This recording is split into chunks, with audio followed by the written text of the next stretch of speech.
Howdy folks, today I'll be looking at this Criterion BluRay release of Steven Soderbergh's two-part Che biopic that was released in 2009, and it's an interesting film. I firstly think Steven Soderbergh is a terrific movie maker. He's sharp, he's usually got interesting things to say, and I think he's often overlooked as one of the better auteurs out there.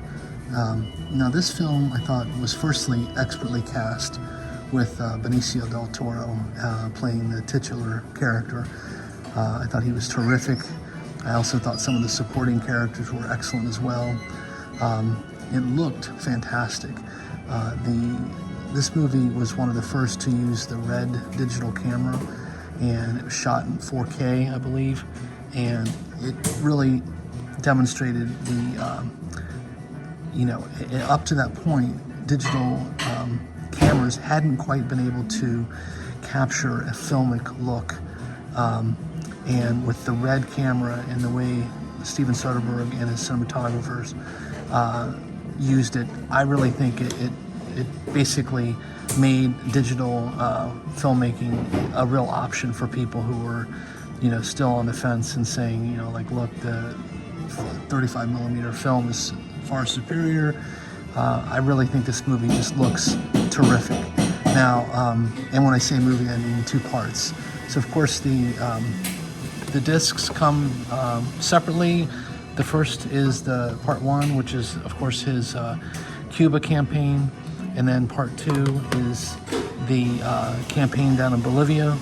And I first want to just stress that I think Ernesto is a pretty interesting individual who's obviously got a very checkered sort of rap sheet, because I do feel, especially with the earlier movie that came out, The Motorcycle Diaries by Walter Sales, that there is a real nobility to Che's actions, especially his intentions when it comes to bringing awareness to, especially in developing countries, the plight of the indigenous population and basically the peasants, and how they were basically, for all intents and purposes, serfs, and lived very, very, very difficult lives with poor public health.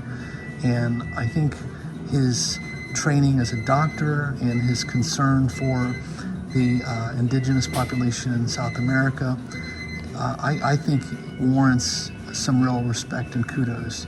Where I unfortunately think he went wrong is obviously he took a more, the ends justify the means, and if that required him to be a brutal killer, then that's what he would do to get to those ends. And I just don't think, certainly in this day and age, that is an approach that should be followed, because I feel, if you look back in the 60s, that was a more common theme.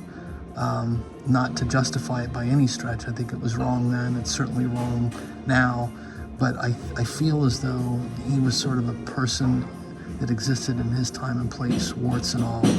And I would just say that for anyone interested, I highly recommend John Lee Anderson's biography on Che. It's pretty much all-encompassing and really gets at who the man was, and he was a very complicated man. I want to stress that I think his ideals, many of his ideals, were very noble, and his care for people that essentially didn't have a voice is something that I think should be commended.